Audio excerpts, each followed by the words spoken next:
मैं आता हूँ। हमने जैसे पहले बात किया, विष्णु भगवान के 2 अवतार हैं, जी राम और कृष्ण, जो एक बहुत मेन, जिसके बारे में लोग बहुत ज़्यादा जानते हैं। जी तो उसमें से पहले अवतार के बारे में बात करूँगा, और अवतार राम। जी राम की कहानी तो सब जानते हैं। जी जी तो आप राम के बारे जी में कुछ बताइए। राम जी की कहानी, राम जी की कथा है ना। जीवन में हमें राम जी से बहुत कुछ सीखना चाहिए। भगवान ने जब यहाँ पर आए, पृथ्वी में दिखाए है ना, और मनुष्य उनके जो तो चरित्र को देख करके जीवन में अगर आपने चरित्र को उस राममय बना ले तो कभी किसी प्रकार का कोई दुखी नहीं हो सकता है ना। कहते हैं कि भगवान राम जब उठते थे तो प्रातः काल उठ करके रघुनाथा माता पिता गुरु ना वही माता, प्रातः काल उठ करके माता पिता गुरु को प्रणाम करते थे। और जीवन में आप देखिए राम जी से बहुत सारी से कहते हैं ना कि जितनी भी इनका वर्णन किया जाए वो भी कम है।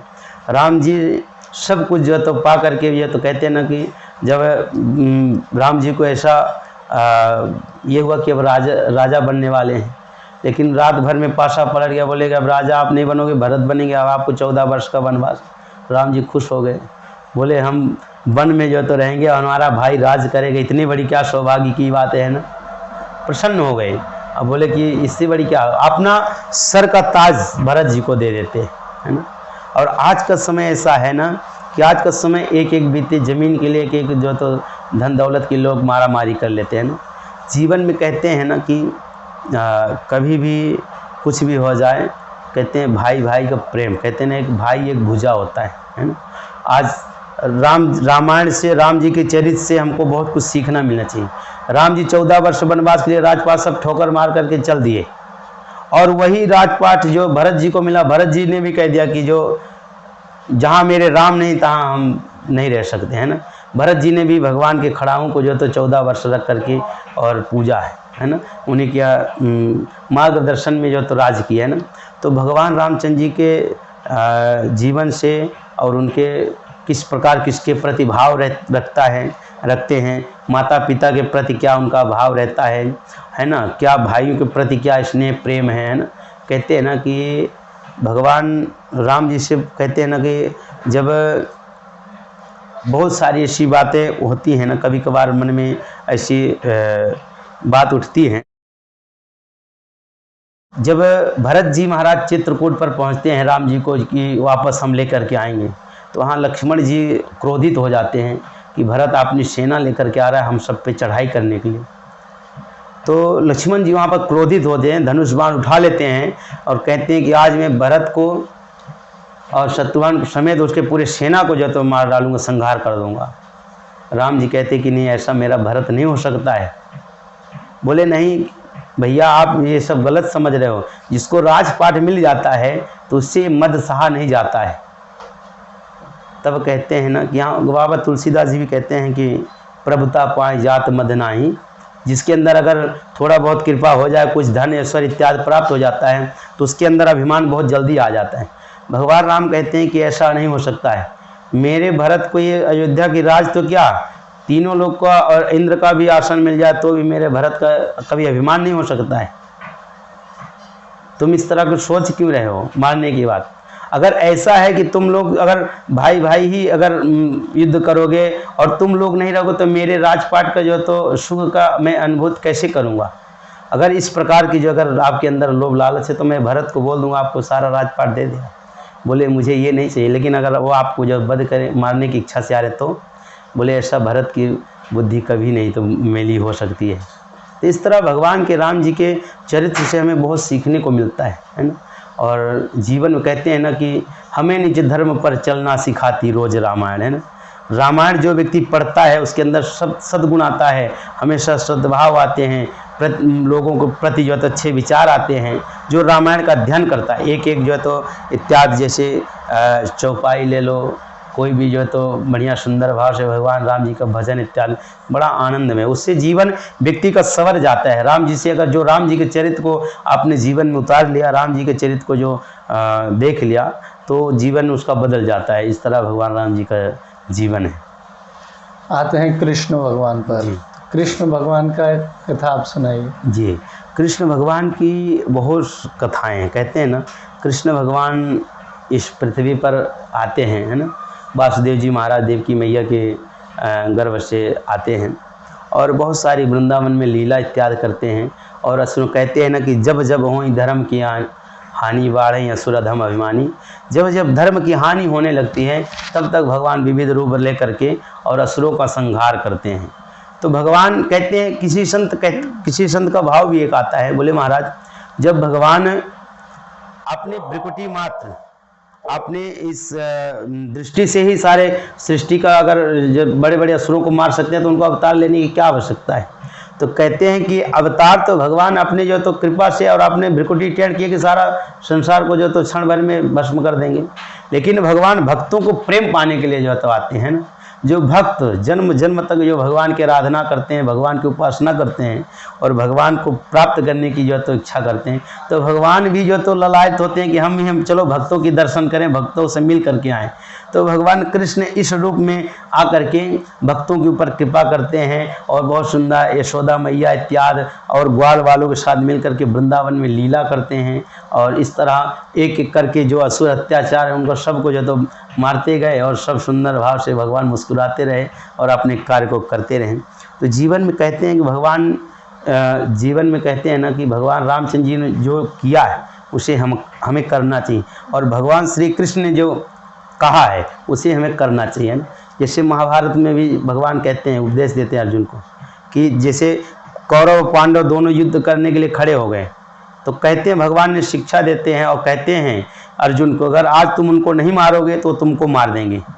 जो तुम्हारे पक्ष सामने युद्ध की इच्छा से खड़े हैं, अगर उनको वध नहीं करोगे तो तुम्हारा वध कर देंगे। इसलिए जीवन में कहते हैं कि अपने लक्ष्य को पाने के लिए और अपने हक के पाने के लिए हमेशा लड़ना और संघर्ष करना, है ना। और कभी पीठ पीछे दिखा करके नहीं भागना। कहते क्षमा बड़न को चाहिए छोटन को अपराध। पहले तो व्यक्ति को जो तो हमेशा क्षमा करना चाहिए, लेकिन वही व्यक्ति अगर बार बार क्षमा करे तो फिर अच्छी बात नहीं है ना। तो जहाँ तक अगर बात जिस योग्य लगे वो बात वो हमें करना चाहिए और जो जिस भाषा को नहीं समझे फिर उसको उसी भाषा में उत्तर देना चाहिए जीवन में। तो ये भगवान श्री कृष्ण ने कहा है, ऐसे उन्हीं के अनुसरण वो भी जो तो चलना चाहिए। और कहते हैं भगवान श्री कृष्ण के अंदर बहुत सारी जो तो उनके साथ बहुत सारी घटनाएं होती हैं। जन्म लेते हैं, पहले से जेल में ही जन्म लेते हैं, आते जैसे वृंदावन में इत्यादि गोकुल में आकर के कुछ लीला इत्यादि करते हैं, अनेक असुर पहुंच जाते हैं। भगवान श्री कृष्ण का जीवन सुखमय नहीं रहा है। जब से देखो तो भगवान कहीं किसी का प्रेम थोड़ा सा पाए तो कहीं दूसरी जगह भाग गए, कहीं दूसरी जगह भाग गए। लेकिन भगवान कहते हैं कि कितना भी जीवन में दुख आ जाए हमेशा मुस्कुराते ही रहिए और कठिनाइयों का सामना करते रहिए। तो यही है, कहते हैं ना कि राम कृष्ण दो ही एक हैं, उनमें अंतर नहीं है ना। इनके नयन गंभीर हैं और उनके चपल विशेष, है ना। भगवान राम के नयनों में गंभीरता है ना। लेकिन भगवान श्री कृष्ण ऐसे हैं कि जिनको एक बार वो दृष्टि निहार के देख लें तो फिर वो भगवान श्री कृष्ण का ही हो जाता है, मोहित हो जाता है ना। तो भगवान श्री कृष्ण के नयन चपल हैं, चंचल हैं और भगवान श्री राम जी के नयन ये एकदम गंभीर हैं, गंभीर मुद्रा में। आप देखे होंगे कि जब राम जी के पास शूर्पणखा जी पहुंचती हैं तो भगवान कभी उनके ऊपर देख करके मुंह उठा करके नहीं देखा है ना कि कैसी लगती है, एक बार देख तो लिया जाए। लेकिन भगवान रामचंद्र जी सीता जी की ओर देख करके, किशोरी जी की ओर देख करके, सीता चितई प्रभु सीता जी को देख करके और बात कर रहे हैं। इस तरह भगवान की गंभीर है, उनके अंदर गंभीरता है।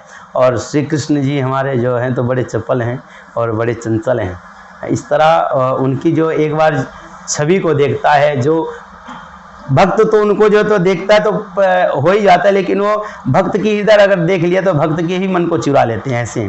तो उनके इस तरह उनमें अंतर नहीं है, दोनों एक ही हैं पूर्ण। और आपने शक्ति का भी प्रदर्शन बता भी दिए कि मैं ही परब्रह्म परमात्मा हूँ, मेरे सिवा दूसरा है ही नहीं। इसलिए भगवान श्री कृष्ण भगवान राम जी से जीवन में शिक्षा लेनी चाहिए और लोगों को उनसे प्रेरणा लेनी चाहिए कि हमारे प्रति हमारे भगवान ने क्या किया है और हम जीवन में हम सब की कैसी रक्षा करते हैं। कहते हैं ना कि जब असुर इत्यादि जब अत्याचार बढ़ाते हैं तो भगवान ही हम सब की रक्षा करते हैं और भक्तों के ऊपर कृपा करते हैं। इस तरह जो कृष्ण जी के भी चरित्र है। हम आते हैं कलयुग के अवतार के बारे में। शायद अभी उनका अवतार नहीं हुआ है पर काफ़ी जगह पे है कि वो अवतार लेंगे जी जब अधर्म एक चरम सीमा पर पहुंच जाएगा जी। तब उनका जन्म होगा। जी वो अवतार है कल्कि अवतार। जी। जी तो कल्कि अवतार के बारे में आप कुछ बताइए। जी, इसमें कहते हैं ना कि ये अभी कलयुग चल रहा है ना, भगवान को भी गए हुए 5200 वर्ष हुए, ज़्यादा दिन नहीं हुए हैं ना। ये कलयुग का पहला चरण चल रहा है ना। जैसे चौथा चरण, जैसे लोग अपने धर्म कर्म को भूल जाएंगे, लोग अपनी जो है तो अपनी मर्यादाएं तोड़ने लगेंगे, जब अत्याचार अनाचार फैलने लगेगा तब भगवान रूप धारण करेंगे, कल्कि रूप धारण करके और आकर के अत्याचारी को, विधर्मियों का जो है तो विनाश करेंगे, संहार करेंगे और फिर पुनः धर्म की स्थापना करेंगे। लोगों को प्रभु के प्रति जो तो नेम प्रेम और भक्ति की ओर मोड़ करके धर्म की स्थापना करके और पुनः जो अपने धाम को जाएंगे। इस तरह कल्कि भगवान, अभी उनका अवतार नहीं हुआ, अभी आने वाले लास्ट चरण में उनका अवतार होगा। इस तरह जो तो उनका कल्कि भगवान का जो तो वर्णन आया है, जो तो भागवत जी की कथा में है उनका वर्णन। तो धर्म की स्थापना करने के लिए आए कल्कि भगवान, असुरों का संहार करके पुनः जो तो धर्म की स्थापना करके जाएंगे, ऐसा है। तो गुरु जी, आपसे विष्णु पुराण पे बात करके बहुत अच्छा लगा। तो आपका इस ब्रॉडकास्ट के लिए शुक्रिया। हर हर महादेव। बहुत सुंदर, राधे राधे, बहुत सुंदर, बहुत अच्छा कार्य आप कर रहे हो। बहुत आनंद है जो आप जन जन तक, लोगों तक ये सब चीज़, ज्ञान की बातें और लोगों को नया एक ऊर्जा प्राप्त कराने के लिए आप इतने सारे संघर्ष कर रहे हैं। बहुत सुंदर, बहुत अच्छा। भगवान कृपा करे, आप ऐसे यश कीर्ति आप बढ़ाओ, भगवान के प्रति, अपने सत सनातन धर्म के प्रति लोगों को जोड़ो, लोगों को जागरूक करो। बहुत अच्छी बात, बहुत सुंदर, बहुत अच्छा लगा आपसे मिल करके, बहुत सुंदर। चलिए, जय श्री राधे, हर हर महादेव। हर हर महादेव।